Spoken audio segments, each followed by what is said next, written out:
Welcome to Tools in the Shed, a podcast powered by CarsGuide, ready to rip in the car stuff that has caught our eye this week.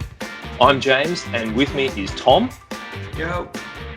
And for the first time, one of CarsGuide's news gurus, Justin. Welcome. Hello, good to be here. Great. And this week, we're looking at the ute that everyone's been talking about, and now we can take a look at it virtually. We'll catch up with a trio of cars that have occupied the CarsGuide garage this week, and we'll also catch up with the meme meister himself in this week's MuskWatch, so stay with us. But first of all, we've had lots of feedback, and a lot of it was around the Jimny ute that has been produced in New Zealand, basically people stamping their feet and demanding that it happen for Australia.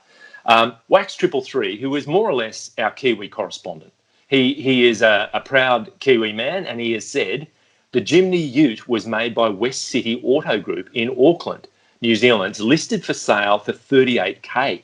Not cheap. They're a Suzuki dealership. And so people watching on YouTube, you'll be able to see some of the images that we used in our news story, but also showing it located there at in Auckland. And AI357 clarified, we were talking about the Maori pronunciation of Wanganui, which is where Suzuki New Zealand is based. And he says, look, FYI, Maori pronunciation varies by area. And on the west coast of the North Island, Wanganui is pronounced with the w, as in whistle, rather than the f sound. So closer to the expected way. Thank you very much, AI357, for that clarification. Now, Hammer Rocks says that Suzuki Jimny ute is the modern day Suzuki Sierra Stockman. Love it. So good on him.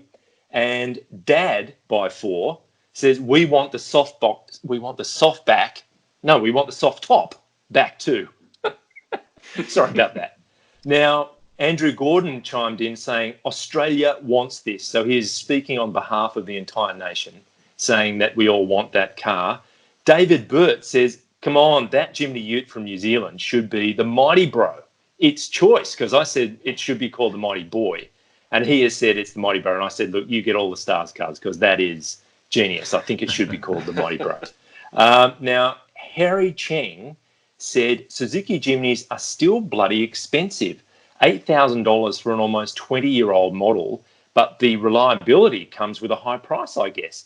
To which our own very, very own Matt Campbell said, yeah, Harry, I got my 2007 model for a steal. It's worth double what I paid on the open market, maybe even more. I told my partner it was an investment. Nice, says Harry Cheng.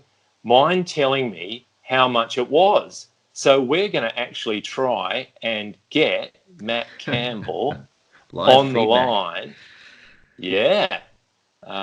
And let me just see if I can dial him in. There he is. I think so. There he is.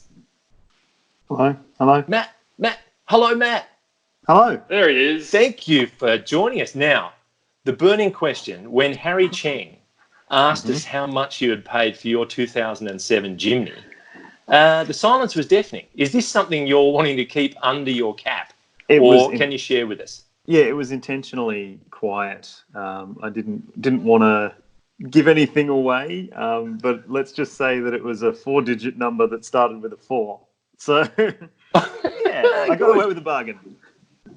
Fantastic. Now, look, while we have you there, Matt, yeah. John Ballard, I'm not sure whether he's a member of your extended family, but he says, I will watch anything with Matt Campbell in it. Very wise guy when it comes to cars, etc.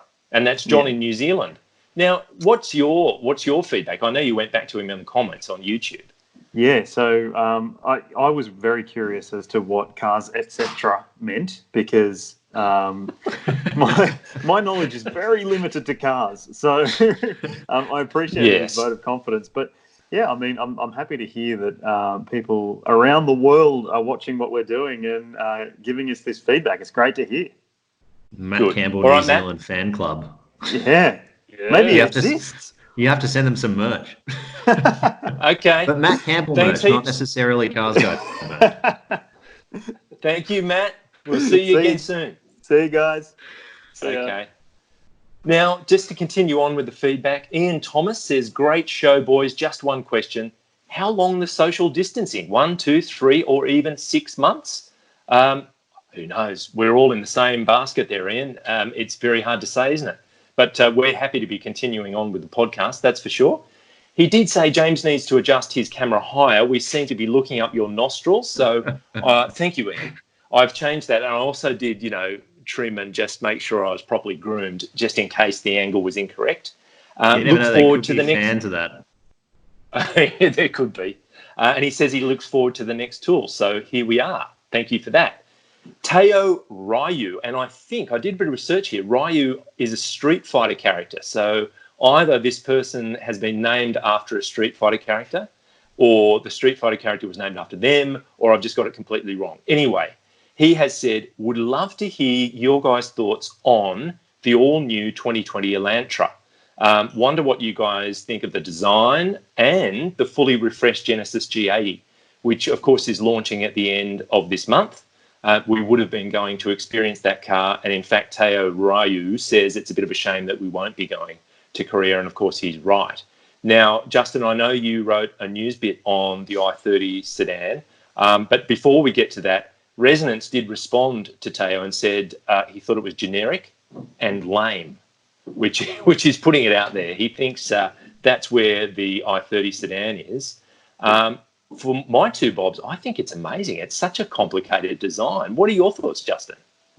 Yeah, it's an interesting one. And I know you mentioned it just then as well. Obviously, up until now, it's been Elantra in Australia and in many other markets as well. But Australia is finally getting its wish. And now with this new generation model, it'll be known as the i30 sedan to match up with, of course, the i30 hatch that we've come to know and love. But yeah, it's definitely a radical design, and particularly from an Australian context, by calling it i30, it looks nothing like the i30 hatch whatsoever. Yeah. Hyundai's new design language, obviously debuting on it, so it's quite out there. And for those that aren't familiar with the new Sonata that's been revealed overseas but not on sale in Australia yet, that has the same design language.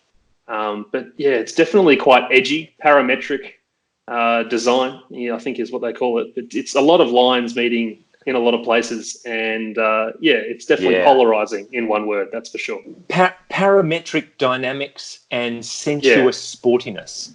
Yeah, that's a new high-end jargon.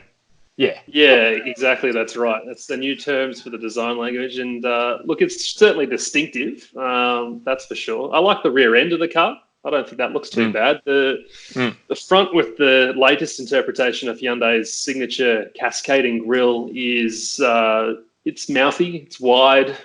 Yeah, it's not to my taste personally. I think the interior though is quite good. Yeah, Tom, it's got a driver focus, which is nice. I think it was actually previewed quite significantly by the updated Elantra, which we currently have. Because that was quite an extreme facelift, like with all the angles coming in. It's got a lot of that language already kind of cooked into it.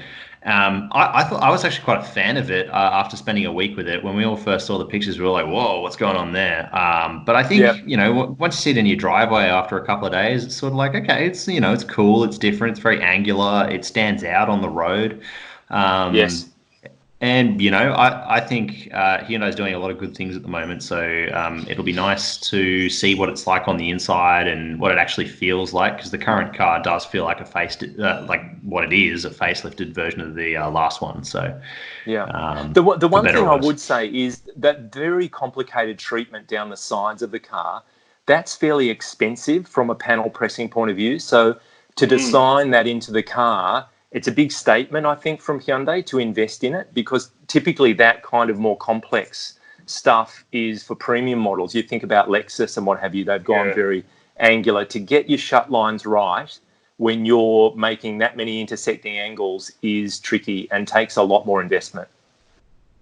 Yeah, it's definitely a design statement, that car. I mean, it's going to stand out from a crowd. I mean, small sedans often are quite generic in the way they look and, aren't all that remarkable. And this is certainly going in the complete opposite direction. We can argue whether it's right or wrong, but, Hyundai is certainly trying. Do you want to argue that now? What are you saying, mate? Do you want to have an argument? Well, it seems like you're on the affirmative and I'm on the negative for this one. I don't like it personally. But again, as with anything, it's all very well and good to judge it on the photos, but until we actually see it in the metal, that can change everything. So many cars I mean, transform in that way. Thinking back to the GLB, when the images of that first kind of dropped, people were like, oh, I don't know, it's a bit frumpy, it's a bit unresolved. But seeing it in the flesh, it looks amazing. So that's very true. I wonder whether we could find greater unanimity on the G80, because I actually think that thing looks incredible. I think it's amazing. Yeah, no, I totally agree. It looks fantastic. Even the GV80, the SUV, I think Genesis is hitting out of the park with their latest design language. Maybe the G90 that we don't see in Australia, not so much. That's pretty polarizing from the front end, but definitely the 80 series models, I think, are quite good looking. The way that indicator wraps around from, the front clip more or less through the front wheel arch and around to the side of the car. Again, that's not cheap to do. And if I was a smash repairer, I'd be thinking, how on earth I put it back together? But it looks incredible. Yeah, no, absolutely. They've definitely taken a risk like Hyundai has with the Elantra. But I think in Genesis' case, again, from my opinion, it is paying off a lot better. Cool. Look, the other big batch of feedback we had was around the Focus Ute, which we touched on the week prior in the podcast. And HSV Commodore, who's a regular commenter, we've been trying to decipher what he had to say about it. And he actually said that he'd slipped up with a typo and wanted to say that it looked amazing. I think what he'd say was aging, and we didn't know what that meant. But he said it was amazing, and he thinks he was the only one who liked the rendering, but it was his bad, and says cheers. So there you go. That was balancing the scale somewhat. Millen Rogers says, for me, it's quite sad to see that no one's buying the Focus anymore. Obviously, a bit of a fan. My opinion, the Focus is one of the best mainstream hatchbacks. What I think puts people off the Focus is that it's a Ford. It's like people see Ford as just normal, and Mazda is more premium, for example. He says, I know I'm being a typical Ford fanboy, but I really do feel sorry for the amount of crap Ford gets sometimes. Fingers crossed they still sell a decent amount of Focuses here to keep them in Australia, unlike the US. So that's a fair point, I think. And De Cook jumped in and said, fully agree. There's much more to the Focus, and he also called out the fact that the power shift, debacle caused them major ramifications over a long period of time. That's very true. I love the design of the new Focus. I think it's a great car. I think it drives and handles really well as well. But I think maybe it's not so much the Ford badge that's turning people off. It's the tall pricing, even for the entry variant. It's just it's a tall order for what you get, unfortunately, and that's just a reality of what it's like to bring cars to Australia at the moment, I think. Yes. I think the Focus is a really great drive. Is a really great drive, like you said, Tom. But in terms of that mainstream versus premium, obviously Mazda's hitting out of the park with their interior quality at the moment. They feel very luxurious, but the Focus is pretty drab inside, lots of hard plastics. It's not particularly appealing for the price point, I don't think. But in terms of driving, absolutely. But perhaps some people are being let down when they actually get into the driver's seat and have a look around. Yeah. I mean, we've got the ST coming up very shortly, which may inject some extra interest. But so far, De Cook was wondering, if there are enough sales to keep it on the boil here. And I did have a look, and it's about 50% down so far this year on year, the Focus. So it does need something to get its heart rate up a bit. The one thing I'd say about the ST, though, is much like Fiesta, Ford's moved away from selling the regular Fiesta, if you will, but they are going to sell the Fiesta ST. So even if Focus were to disappear, you would hope that Focus ST wouldn't, for the very same reason. Yeah. Yes. Now, James Dutton says, it's true there is a Fiesta people mover, because we were talking about the Ute, such a small Ute. What about a people mover? And he says it's called the C-Max. But Millen Rogers chipped in and said, I'm pretty sure that the B-Max is the Fiesta people mover. That actually disappeared, I think, around 2017. Hasn't been around for a little while. The C-Max is the Focus people mover. That actually left the scene last year, which leaves the S-Max, which is kind of Mondio based, and that's still a current model. So thank you, James, for that reminder, and thanks, Millen, for the clarification. Now, we also mentioned De Kook just there. He said, look, also he added, it's the sign of the times, mates. De Kook is coming to live in Australia from Germany. He's been a regular correspondent. As you were recording this episode, I was jumping on literally the last plane from Germany and made it here 20 minutes before the curfew. Lots of smiley faces. Cheers from my home isolation in Potts Point. So on that note, I think I want to bring in a special correspondent. Hello. Hello, how you going? JC, Tom, Justin, everybody? Yeah. How you doing? Great. Going for a ride? Where are you? Where are you, Richard? I am doing well. I'm looking for the cool K. I'll pull over. There. Well, I went to the airport and I had my sign up. You can't see, it's probably backwards. It says the cool K. I missed him because I was late as usual. So now I'm outside his house. I think it is anyway. Okay. The Give him a cool K. wave. The cool K. The cool K. The cool K. Any sign of movement? Someone's come out. The cool K? Not the cool K. Okay. Did you say Doll's Point? Doll's Point? No, Potts Point.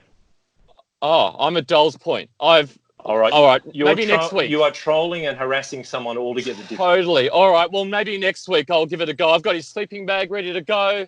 It's not him. Yep. Not him. All right. Richard, I think it's Sorry the right about that. time for us to sign off. Goodbye. Goodbye. See you next time. I've got to sign out. There we go. You've got to hang up, Richard. Now, TGV that we've spoken to before, which of course is the very fast train, has said, my advice, if you're fed up with metro dealerships, then try regional dealerships. I did that last year and got the deal that I wanted, not what the metro dealerships were trying, as in low ball on the trade-in. That's his words, not ours. Price gouge, again, that's TGV's view, and not discounting on the dealer advertised pricing. So he went bush, really, to get a good deal. Have either of you guys done that at some stage in the past, actually headed out of a metro area to look for a deal?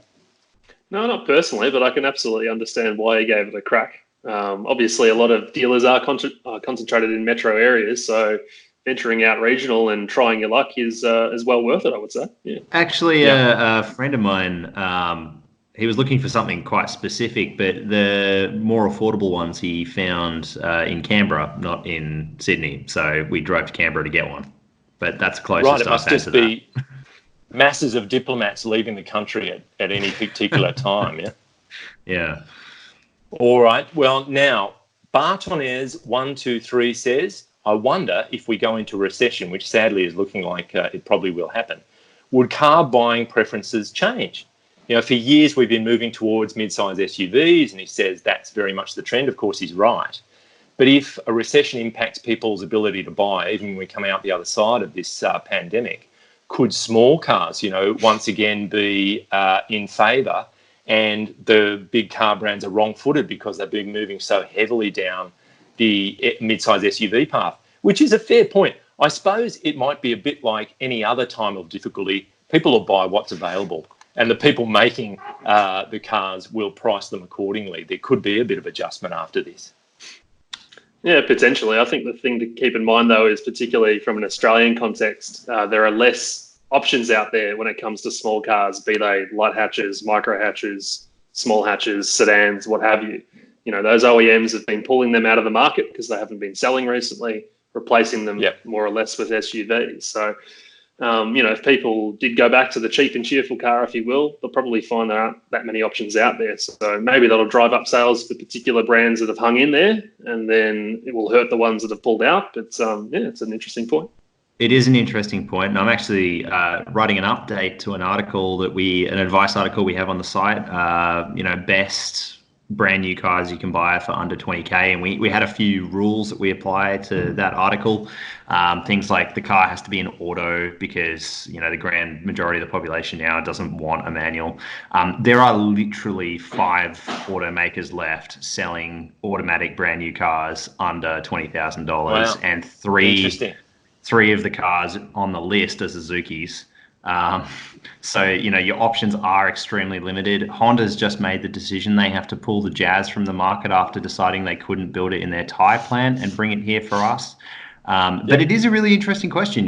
Will this whole financial issue now drive people back to cheaper cars? Because there has been this massive push for more expensive cars, more expensive models, cars with higher safety, cars with options that are like literally packs or not even available overseas to be standard here. So it's a really, really good question, and it'll be interesting to see what happens. It is an interesting point. I suppose, General Motors, Ford, they'll all have a bit of tooling out in the shed, somewhere in the back there. They could just drag back into the factory and fire it up again. Resurrect something. Yeah. Yeah, potentially. Obviously, GM's pulling out of Australia, or, Holden is disappearing from Australia. They still have a small presence, but I doubt that it'd involve anything on a smaller scale. But definitely, Ford would be hoping more that Detroit-wise. Oh, okay. Definitely, Ford will be hoping in Australia the Focus picks up, as we mentioned earlier.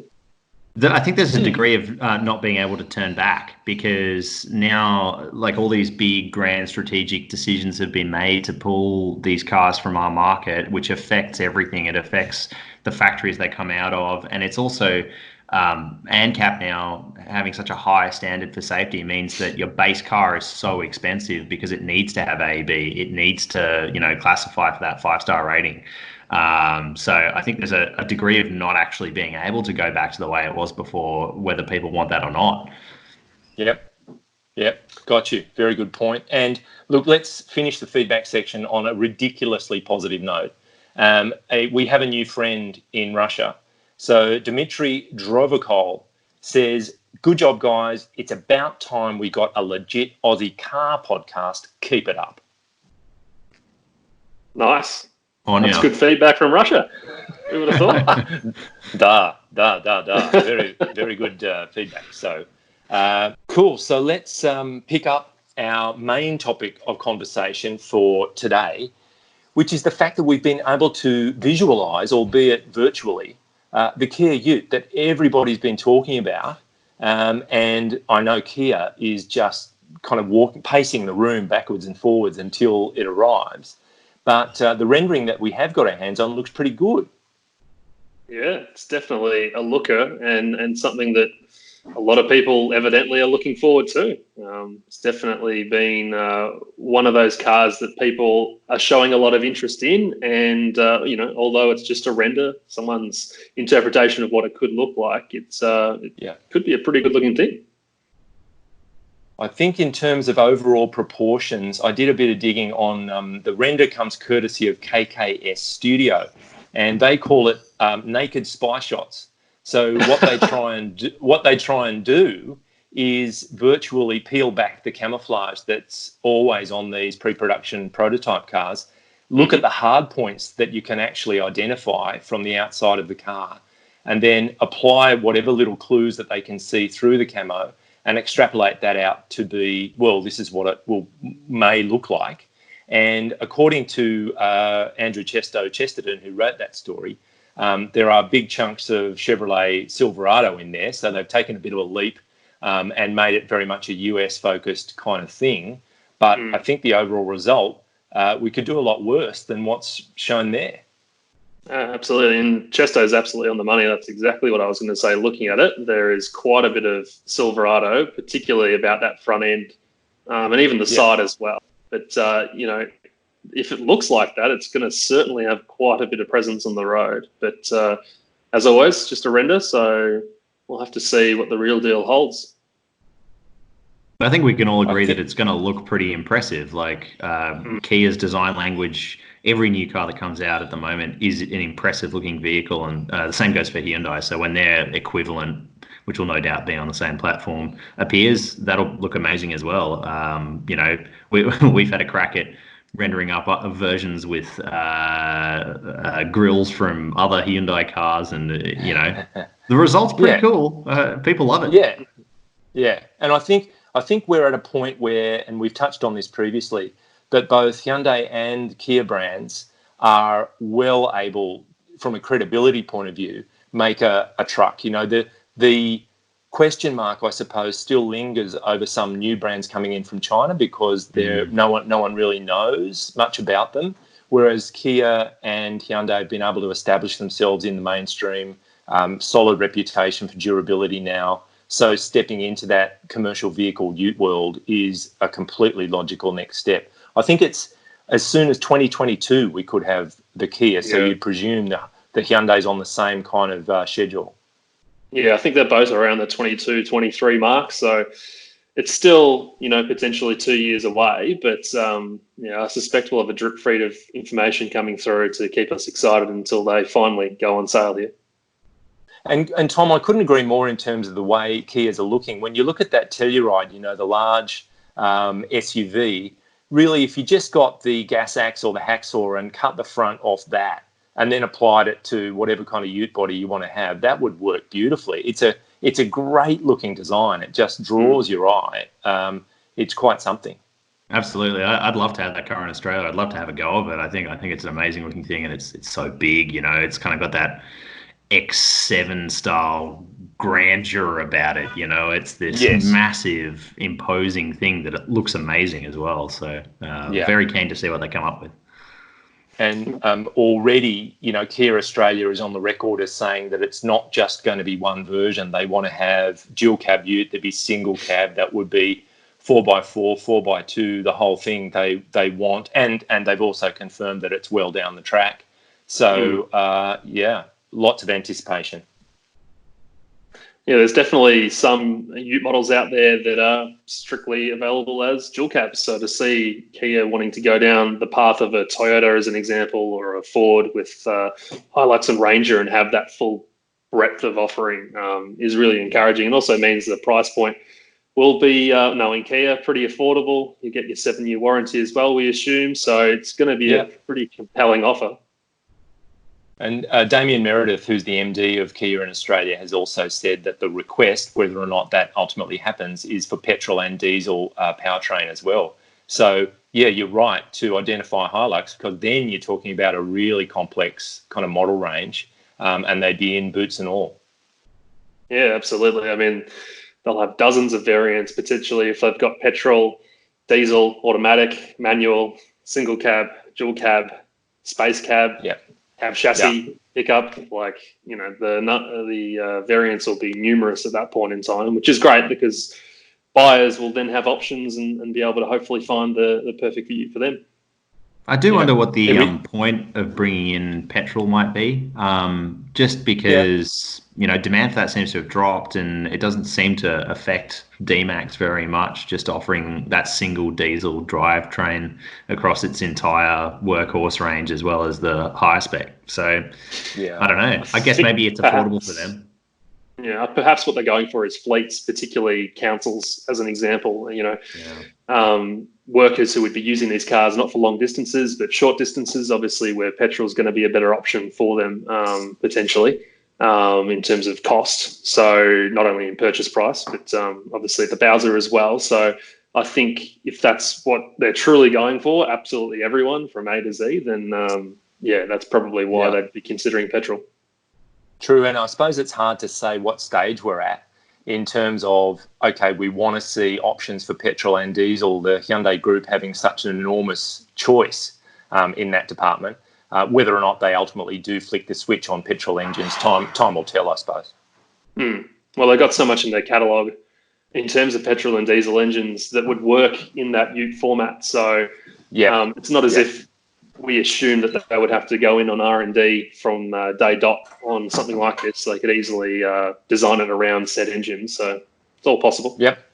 Now, Luke, the other thing that will make it even trickier for Kia once it does arrive into the ute market is that we've got a couple of newcomers that are going to just stir that pot even more furiously in the shape of an all-new D-Max, Isuzu D-Max. And we were talking about China, but the Great Wall Cannon. So we've had a little more information about the D-Max, and the imagery that we've got, it looks pretty appealing as well. Yeah, I'm really looking forward to the D-Max personally. I think the current version is obviously older and literally about to be replaced, but is incredibly capable off-road for what it is. I mean, something that's not even available with a rear diff locker, as an example. The new model will have that, so that's a nice little upgrade there. But certainly from the images and the information that's been released thus far, the D-Max is a serious bit of kit, the new one. Absolutely. And look, the question mark over the Great Wall Cannon is its name. That whether it becomes the POER, and that's, I'm just pronouncing that POER, that's kind of the way it's spelt, which allegedly is a combination of power, peak, and perfection. Or So whether it comes in with the name Canon. I can shed a little light on that. The logic behind that name.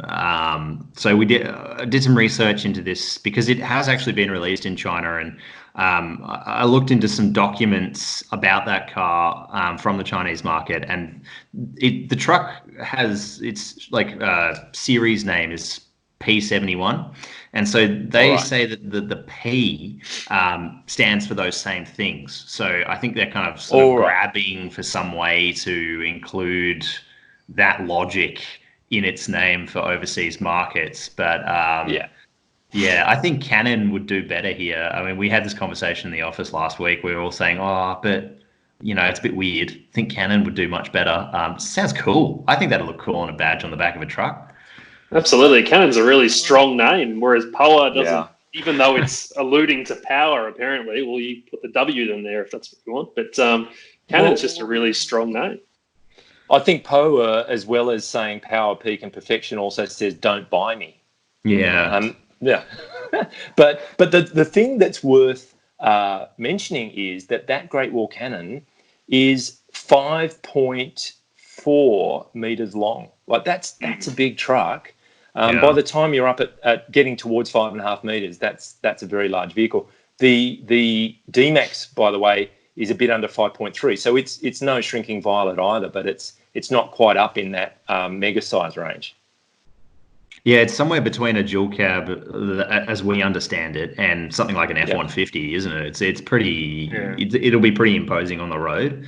That might be enough to get people into it full stop. Like just seeing something that's that big, the tray will have extra length to it too. It's got a super long wheelbase, and the main concern I think a lot of people are going to have is it's said to come with an all new 2-liter diesel engine, and it's going to be quite big and heavy. And what will that mean for its capacities? Both towing and payload. Precisely. I mean, I think 2-liter. There'll be a question mark in some people's minds as to whether or not a 2-liter turbo diesel is able to motivate such a big truck properly. 120 kilowatts, 400 newton meters are the kind of mooted numbers. So, not exactly massive.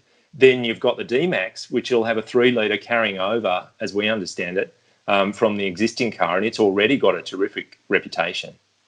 It's going to have even more power. Engine is actually from a truck. That's where it started. So is that right? Okay. It's got a literal pedigree of being reliable and standing the test of time. Hundreds of thousands of kilometres on the clock. And Australia, as far as I'm aware, is the only market in the world that actually gets that 3-liter engine as well. So it's a pretty killer combination in the segment. One of the big aces that the Great Wall will presumably have up its sleeve is the price. And, we've had people from Great Wall in Australia on the record, one person saying it will make a lot of people think, why am I paying this amount of money for a ute? When someone like Great Wall can build something to this level of comfort and capability. Now, you've got an SR5 Hilux 4x4 at around 55K before you put it on the road. So you get the feeling that Great Wall is aiming to fire its cannon, that's a horrendous pun, to get that well and truly under that number, Yeah, definitely. I think something similar is the SsangYong Musso, a fully kitted out Musso Ultimate, as they call it, an SR5 equivalent or thereabouts, if you will, costs $40,000. So it's 15 grand less than the Hilux equivalent, which is pretty impressive value. So you would assume the Canon would be shooting at the very top, the flagship level, for a similar mark. Yeah, good point. All right. Well, I think we'll leave that there. Thank you. But we're not going to leave Kia as a subject, because we'll move to our garage and cars that we've been driving this week. And Justin, I'll start with you. And it is a Kia that you've been in. Fill us in. Yeah, I've been driving the Stinger GT line this week. As we all know, since the discontinuation of the Falcon and Commodore, although a little while ago now, the Stinger's come into frame as a affordable rear-wheel drive large sedan for the mainstream market. Hasn't exactly set the world on fire on the sales charts like Kia probably had hoped. But at the same time, as I found out over the course of the past week, it's still a good drive. Okay. One interesting thing about the Stinger, of course, is one of the men behind the development of it is Albert Biermann. For those who don't know, he was the former head of BMW's M high performance division, so he knows a thing or two about making sporty cars. And you can clearly feel his influence on the Stinger. Probably the best compliment I can pay it is it feels like a BMW to drive. You've got that really kind of solid feeling the second you get behind the wheel, which is, again, one of those BMW qualities we've come to expect and know quite well. So he seems to have imparted that onto the Stinger and other products that he's been involved with as well. But particularly the Stinger was one he was obviously heavily involved with over the course of its development. It causes you to think what makes a car feel like a certain brand. You know, there are so many contact points on the way through, from tyres through suspension into the body, into the actual seat you sit on, the wheel you're grabbing, all of that stuff for it to feel like a BMW. That's a really interesting takeout from that car. Yeah, I think the first thing, as silly as it sounds, is opening the door. Usually with Japanese or Korean cars, if I were to generalize, you would just probably describe them as a bit tinny. When you open the door, they don't feel as substantial, perhaps, as something that's European, be it German or what have you. As soon as you open the Stinger's door, you get that kind of heft to it, that quality kind of feel. And then you sit inside, fire it up, and the steering, probably on the Stinger in particular, is something that definitely has that BMW feel. Although there are some tweaks made locally to suit Australian conditions, it's still got that kind of well weighting.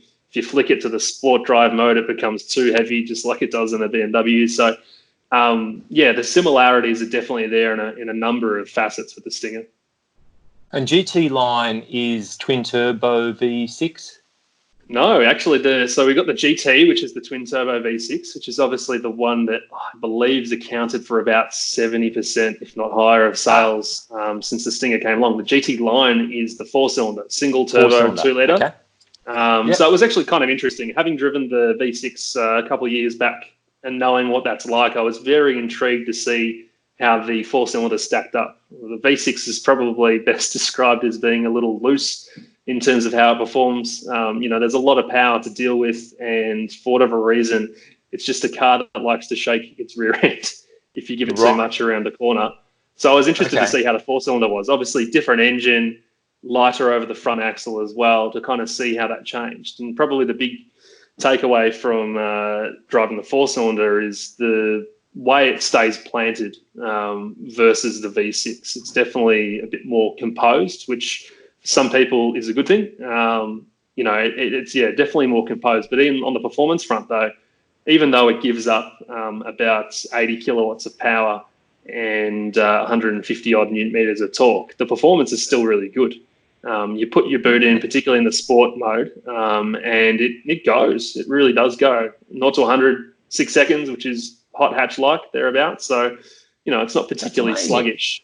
But the only thing I would say is it's a $4,500 difference between four-cylinder and V6 throughout the Stinger range. It's, for me personally, I'd probably spend the extra $4,500 to have that extra performance from the V6. But those that do, the very few that do, go for the four-cylinder aren't necessarily getting cheated either. Good one. All right. Well, that's all terrific. Thank you very much. Now, Tom, we were talking about the preponderance of SUVs not long ago, and sure enough, you've been in one. I've been in a couple, actually. I've driven both the all-space and the regular version of the Tiguan recently. And, even though this car has been on market since 2017, which I guess in the grand scheme of things makes it a little old. It feels like it could have come out yesterday in most areas. Like it's fantastic to drive, really well composed. The interior materials are excellent. It has almost everything you want. There are a few little sort of criticisms you can throw at it straight off the bat. Things like it starts at $34,490, which isn't the cheapest in terms of that mid-size category. It does top out at 52 something, so even the top end is quite expensive as well. So you kind of have to shift your expectations along with the dollar figure that they wear. And the only other thing that's sort of a major concern straight off the bat is the fact that to get blind spot monitoring, rear cross traffic alert, and active cruise, you do have to spend an additional $1,600 on top of that on the base two variants, which is a bit of a shame. But yeah, they both were really interesting to drive. Weirdly, I found the suspension in the all space is stiffer at the back than it is in the standard car, and I drove them in equivalent specs, which was sort of fascinating to have these little differences in them. Yeah, but great to drive, really well specified. The suspension tune in particular, even with the stiffer suspension in the back of the all space, it's just lovely. It's so well composed. In terms of a mid-sizer, without going premium, it's hard to beat. Right, fantastic. That's very good, thank you. Now, I'll chip in, and I've been driving the BMW 2 Series Grand Coupe, which is the latest in a lengthening line of Grand Coupe models from BMW. There's this controversy about, can you call a four-door car a coupe? Well, BMW believes you absolutely can, because they've applied that tag to everything from SUVs through to more conventional cars. This one, the 2 Series, gives it away. It's a small thing. It's actually based on the 1 Series platform. So it's front-wheel drive, all-wheel drive as you move to the top model. And it's $47,490 to get into a 218i, and it uses a 3-cylinder petrol engine that's borrowed from various Mini models, and it's aimed at Merc's CLA, but it's appreciably cheaper, about 13k cheaper than that car. And then you've got the M235i X-Drive, which is just under 70 grand, and it is a rocket ship. So, you know, the M235i is the same engine as the John Cooper Works GP Mini, and the all-wheel drive sub 5 seconds, 0 to 100 kmh. And, you know, great dynamics, really good ride handling compromise, which is surprising in such a small car. It's a fairly short wheelbase. And that engine is just cracking. It's 225 kilowatts, 400 Newton meters. And the thing you can't get past, though, with this car is that it's, to be diplomatic, it's cozy. It's snug. It's small, is what it boils down to. You can shut your eyes and try and do a Harry Potter and magic up some kind of big interior in a small car, but really you just can't. The back particularly is very tight. It's going to be for inner city people that want a bit of a premium car but don't have a lot of room to deal with. Maybe they have some small kids, they'll be fine in the back, but anyone else will absolutely struggle. But it's beautifully finished. The attention to detail is really nice, and the gap between the two cars is just right in terms of they're both pretty well equipped, but the M235i really stands up as a flagship. So I liked it, but the limitation is if you need something with more size, you're going to have to step up to a bigger car. The realities of its dimensions do hit home.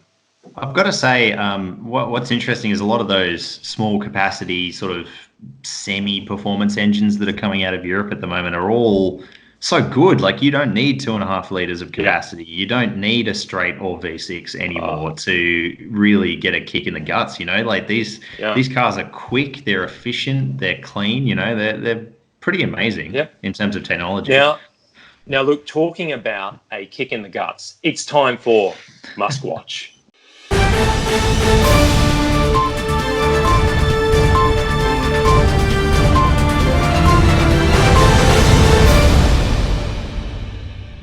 Okay, so we'll pick up MuskWatch and we'll get through this reasonably rapidly because I think time's against us. Now, thank you to TechCrunch. We picked up the fact that after being called out on Twitter to help produce ventilators to get hospitals across this crisis when people do fall ill with the coronavirus, Elon has actually said that the company's factory in Buffalo, New York, will open as, quote, as soon as humanly possible to produce ventilators that are in short supply. So absolutely putting his money where his mouth is, and that will happen as soon as it can.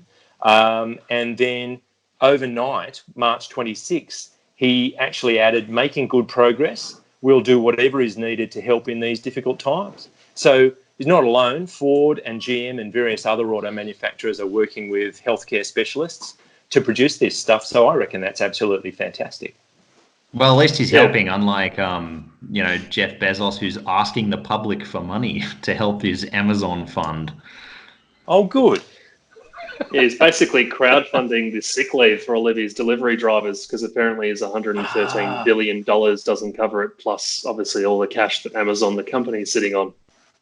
On the face of it, that is an horrendous decision. That is awful. Yeah. All right, well, moving on also, Elon, to try and lighten the mood, just put out a tweet saying, fear the memosphere. Now, he is a guy who's pretty handy around a meme, and he does enjoy them.